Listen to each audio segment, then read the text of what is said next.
Welcome to Ashwini TV news. Complete అయినాయి sir 90%.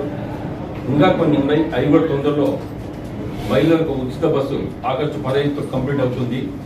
ఇన్ని మంచి పనులు చేస్తూ ఒక మంచి ప్రభుత్వాన్ని ప్రజలు కోరుకున్నారు. దాన్ని అన్నీ కూడా ప్రజలు పెద్ద ఎత్తున మెజార్టీ ఇచ్చి గెలిపించారు. ఇవన్నీ కూడా ప్రజలు ఒక మంచి పేరు వస్తూ ఉంది. చంద్రబాబుకు దూసుకుపోతున్నాడు. భగవంతుడి దయ వల్ల డ్యాములన్నీ నిండినాయి.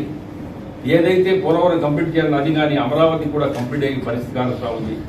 ఇవన్నీ అక్కడితో జగన్ తట్టుకోలేక ఆంధ్ర రాష్ట్రంలో ఒక రౌడీజం చేసి ఎక్కడ ఎవడో చనిపోతే పలకరించనిగా పోయి రౌడీలందరినీ పిలిపించడము, అల్లరి చేయడము, అల్లకల్లోళ్ళు చేయడము, రాష్ట్రాన్ని భ్రష్టు పట్టేయాలని రౌడీ రాజ్యంగా చేయాలని చెప్పి కుట్ర జరుగుతూ ఉంది. ఈ దుర్మార్గుడు నేను ఒకటి అడుగుతున్నా, నీవు ఈరోజు రాష్ట్రాన్ని బాగు చేయాలనే ఉద్దేశం నీకు లేదు.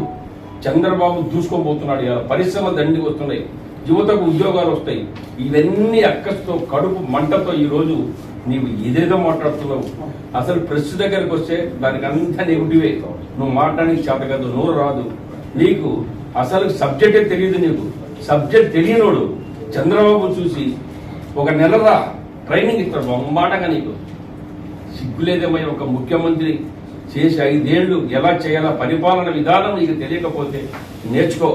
అందుకని ఇవాళ చూసాం, ఒక దొంగను ప్రభుత్వ సొమ్ము దోచుకున్న 3,500 కోట్ల రూపాయలు మద్యం స్కామ్లో ఉండడు దొంగను పలకరించేందుకు జైలు పోయావు. నీవు జైలు పోయింది కేవలం ఆయన కోసం కాదు.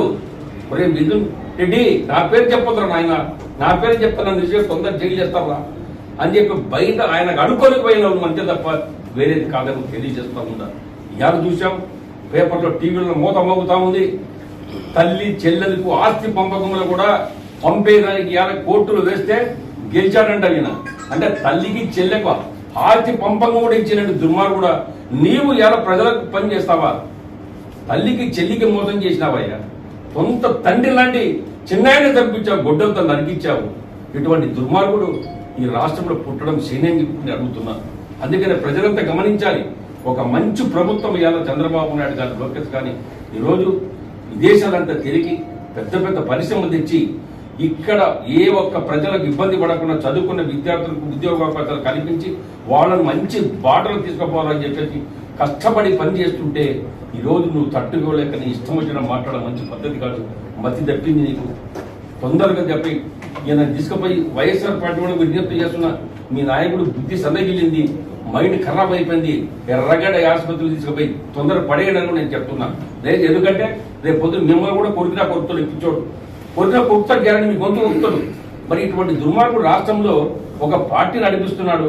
సిగ్గు లేకుండా ఇలాంటి వ్యక్తి ఎలా ఇటువంటి మాట్లాడడం, చంద్రబాబు నాయుడు వ్యక్తి ఎవరో పనిచేస్తుంటే దానికి అడ్డం రావడం, ప్రతి దానికి నెవుటుగా మాట్లాడడం మంచి పద్ధతి కాదు. ఏదైనా ఉంటే సూచనలు ఒక ప్రతిపక్ష నాయకుడిగా సూచనలు ఇవ్వాలి మీరు. ఇంకా ఇది జరగాల, ప్రజలకు ఇది కావాలని చెప్పి ఏ ఒక్క రోజున అడిగేవారు అడుగుతున్నారు. దొంగోడు చూడకపోతావు జైలుకు, ఇంకొకడు చూడకపోతావు, మీ తల్లిని చూడకపోవు, మీ చెల్లెని చూడకపోవు. అది రాదు నీకు మైండ్లో.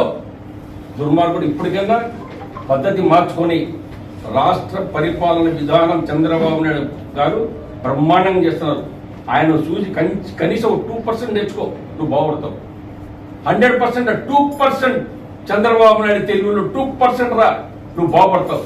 లేకపోతే నీ జీవితం, నీ రాజకీయం ఏంటి, నీ రాజకీయం ఇంకా ఖతమైపోతుంది. పార్టీ మూసుకొని ఇంట్లో కూర్చుంటే మంచిది. మీ నాయకులు ఏం చెప్తున్నారు, మా వాడికి పిచ్చి పట్టింది, మా వాడికి మాట్లాడనీక రాదు, బయటకు వస్తే నెగిటివ్ మాట్లాడతాడు. ఈరోజు మేము పబ్లిక్లో పోయి చెప్పుకోనిక మాకు అసలు నోరే లేదని కూడా ఇవాళ మీ నాయకులు చెప్తా ఉన్నారు. కాబట్టి ప్రజలందరూ కూడా మంచి పాలన ఇచ్చారు. చంద్రబాబు నాయుడు మంచి ముఖ్యమంత్రి వచ్చాడు. మా లోకేష్ బాబు కష్టపడుతున్నాడు. కూటమి ప్రభుత్వం ఈరోజు ప్రజల్లో మంచి పేరు తెచ్చుకుంటుంది.